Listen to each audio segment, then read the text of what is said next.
Hi, it's Heather from the Wellington Art Society, and this video is going to show you how to wire your artwork so that you can be accepted into a professional art exhibition.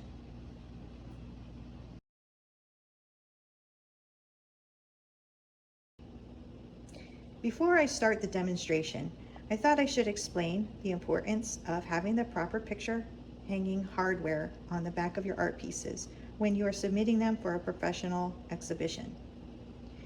These exhibition venues have installed very specific hanging systems that are really expensive and very nice and will hold your painting securely on the wall, but they have specific requirements in order for the hook to fit into your artwork. So for instance, these sawtooth pieces of hardware that you would put on maybe something in your home, that's not going to accommodate the hooks in a professional show. Also, these routered out bits on like a wooden plaque sort of a thing, that won't work with the hooks that they have. And finally, this is a very popular way. I love these frames actually. It's a very convenient way. They come pre-done like this, and all you have to do is put your picture in there and hang it on the wall. It's very easy. However, again, this won't accommodate the hooks in a professional show. So if you had done any of these options, your painting might be in danger of being rejected, even though your artwork is phenomenal. So we want to try to avoid that here. And now we're going to go into our tutorial on how to properly wire your painting. So let's get started.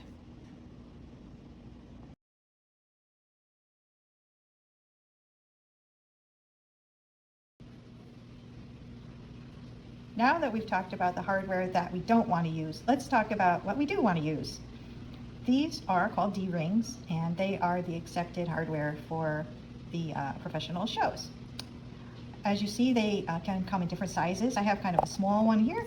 This is for lightweight, just canvases maybe that are not framed at all. These would be for a little bit heavier. Maybe you have a wooden frame on them, or it's a larger size canvas. They have even larger ones than this, but this is what I have on hand. I've used up all my really heavy duty ones already.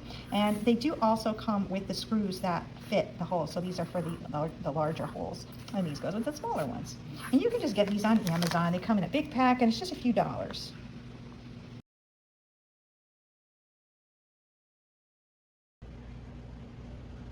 Let's talk about some of the other materials that we're going to need for this project. You'll need a ruler, a pencil, something to screw in your D-rings like a screwdriver or an electric drill, and of course your D-rings here. I'm using the medium weight ones because I do have a piece that has a heavy frame on it. And this is very important to have too. This is a requirement for most professional shows. If not all professional shows, I would say, require this. It's coated hanging wire. It comes, this one's rated for 30 pounds, which is going to be more than enough for what I want to do today. But of course, you can get heavier or lighter weighted ones. And it's very important that it has this rubber coating. It's not a raw wire. It's got rubber coating all the way around. And you can get this also on Amazon or any art supply store, any hardware store. And so that's very important. Can be a little bit expensive, but if you want to get into those shows, this is what you have to do. Then you need something to cut that wire. It's very hard to cut. It will not cut with regular scissors. So I use these tin snips here. You could also use, a special wire cutter or something like that, but this works for me. Being left-handed, I need something a little bit extra to get through it because these are right-handed. And last but not least, you want to make sure you have some blue painter's tape or some kind of masking tape. That is a requirement for all shows as well. And that is used to wrap the sharp ends of the wire. When you're done, we want to make it as easy and safe for the people handling our art, so that's really important.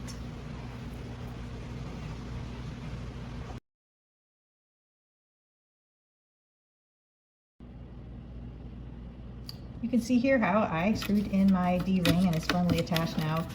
This does flip back and forth, but it's pretty secure.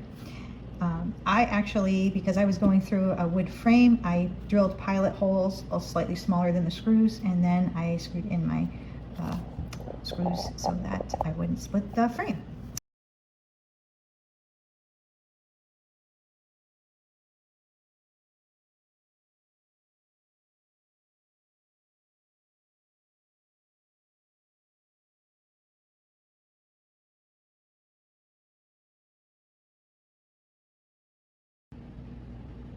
So now we have our cut wire cut to the right length. We're going to start making our knot. There's a bunch of different ways that you can do this that would be acceptable. However, I'm going to show you the way that I do it. That is it's just a really professional and a really finished looking end result. And I think you'll appreciate that. I like for my artwork to look as good on the back as it does on the front. It looks like I, paid somebody to do it. So that's always the goal when you're going for a fine art piece and you want really high-end clientele. So the first thing you're going to do is just lift up this little guy a little bit, and you're going to go down inside.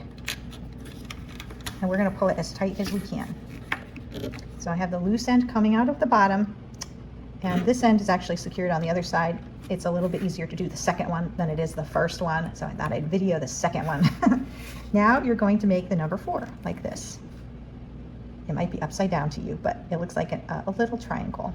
And I've just put the loose end on top this way, and I'm holding it to make that angle. Then we're going to go under the D-ring, come up through the top again. See how I did that? So we're coming up through the hole, and you will get something that looks like this. And the last step is you go through this little hole right here, and you're going to pull it all the way through that and snug it up.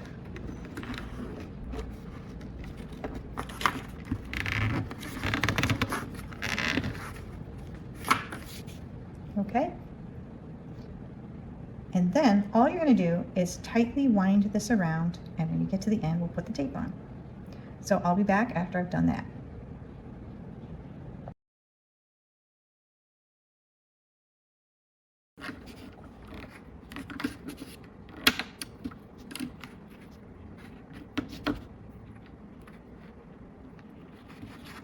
When you get to the end, it's handy to have a pair of pliers to get those last little, let me just grab over here. I just have these jeweler's pliers that I got from a jewelry set at Michael's, but you can use any, pliers that you have, because this end, like I said, is sharp. You want to just be careful. So I use the end to grab it with. And I try to wrap this as tightly and close together to the wrap in front of it as I can. But other people wrap it more loosely, that's okay. This is just my personal preference. I like it to be really snug and neat like that. And I just use the end to kind of, the end of my, or the flat part of my pliers to kind of just press that down in a couple of different angles so that it's really tight against the wire. It's not poking up. And our last step to be in compliance for a professional art show is this blue tape. And again, that's just to protect the people who are hanging the show from getting poked. And you just wrap that tightly around. It's not pretty, but it is a requirement, and you want to keep people safe. So there you go, and there you have it. Let's have a little close-up of your finished wiring job.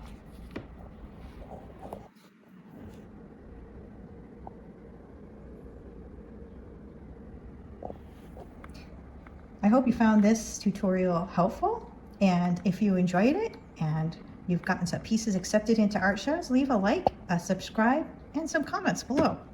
See you next time.